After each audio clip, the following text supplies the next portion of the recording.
And if I just be afforded just a little bit, two things. Number one, I haven't taken a salary since 2008. I'm not going to take a salary until I retire.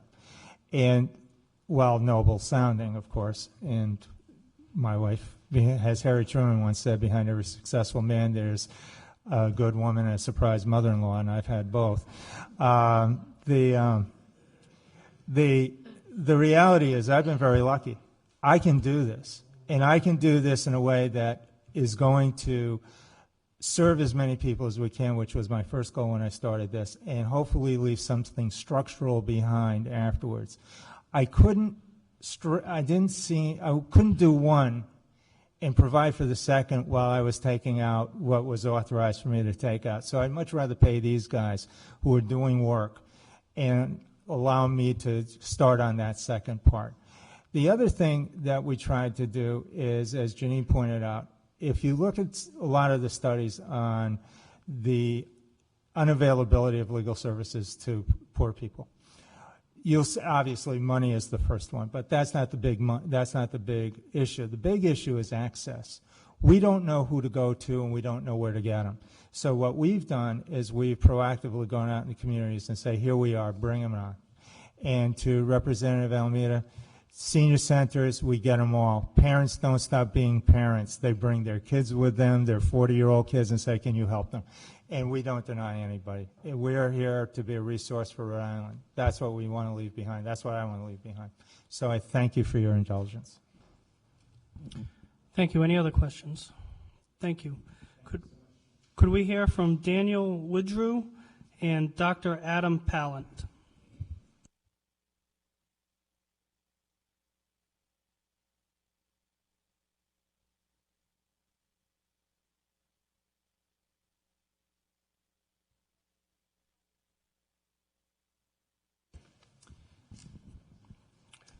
Hello, members of the committee and chairman. Thank you for this chance to speak today.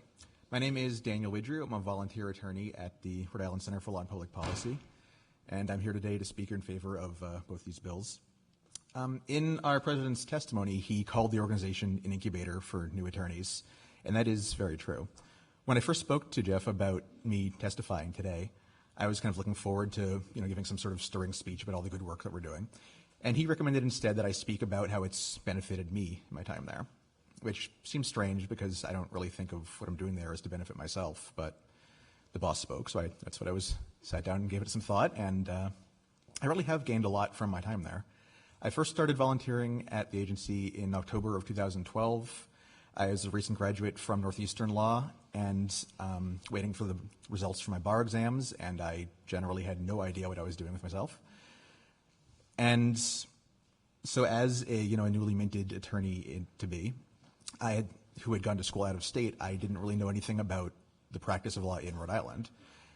And so I came to this organization looking for a chance to help people, which is what I'd gone to law school to do, and also for a chance to learn the ropes, and that's completely what I got. I've gained exposure to a huge realm of different areas of law, from landlord-tenant work, probate, end-of-life issues, to starting new businesses and getting nonprofits tax-exempt status.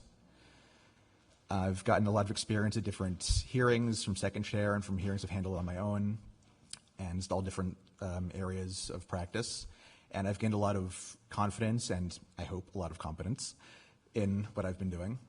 I was asked to keep this short, so I'm going to skip over some of the nitty-gritty of what I've been up to. But suffice to say, my time there, I've gained a lot for myself, both in being able to help the people that I wanted to help, which is what I went to law school to do, and just in feeling that I was capable and understood what was going on around me, and that I was able to strike out on my own. And now I am working to start my own solo practice, and I am still volunteering at the agency, and I hope to continue doing so for as long as I'm able to.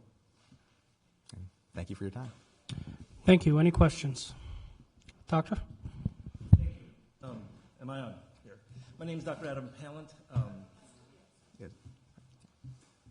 My name is Dr. Adam Pallant, once again, and I'm here to share with you how my interface with this group and this organization changed the way that I teach medicine and practice. So let me start off with a very brief disclosure. In my role, I am the pediatric residency director, so I'm in charge of teaching all the pediatricians to be in the state of Rhode Island. So I am an employee of Lifespan. I'm also an associate professor of pediatrics at Brown University, but I am not here representing either of those organizations. I've also been a primary care practitioner for 18 years. I'd like you to think that the work that I do is similar to what you see on TV, and most of what I do is putting tubes into children's throats and saving them from the grips of death. That's not really what I do. And I started my career trying to be the most clever individual, the one who can come up with the most obscure diagnoses and nail it and share it with everybody how I found such and such, just like they do in-house. Over 18 years, though, I've changed quite a bit. And my true role in what I'm trying to impart on my students is there's nothing more important than giving hope to a child that lacks hope. That is ultimately what I think is the core responsibility of a pediatrician, knowing medicine as well. And so much of what I see in kids who can't make it to school, who are failing school, who are sleep disrupted, is that they're worried. They're worried about their own future. They're worried about the future of their parent. 2 weeks ago, I had a 4-year-old who was quite burned. The reason he was burned is that the house that he was living in wasn't up to code, and it was cold. And he had seen his mother turn on the stove to heat the home, and he did it, and also lit one of his toys on fire because it was interesting. Do you take that child away from their home? And the mother took 2 days to come to me for fear that I would turn her in. I don't know in the past if I would have said, let's help you get a safe house. It is wise for any physician not to ask a question that you don't want the answer to. Because if you get the answer, you will not know what to do. Don't ask. I, by chance, came across the work with Medical Legal Partnership for Children, and suddenly I view my role as a physician and as a teacher of all the physicians to come in the state as opening up the door to asking questions that I was never taught to ask in my own training and career, which is, how can I help to get you in this position where you can feel stable and focus on your school and focus on being a good guy as opposed to focus on what are you going to do in the terror of the fact that you're going to lose your house, your parents going to be deported, you don't know where you're going to live tomorrow. And so it's a unique organization, and it's by chance that we're together. But this is an instance where I do think 1 + 1 = 3, and I very, very much hope that we can continue to collaborate. But I think that's only feasible if we continue to work shoulder to shoulder. And so for that reason, I urge you to continue the good fight. Thank you. Thank you for your testimony, Doctor, and your good work. Are there any questions? Okay, thank you. I look forward to working with Representative Jacquard on this legislation.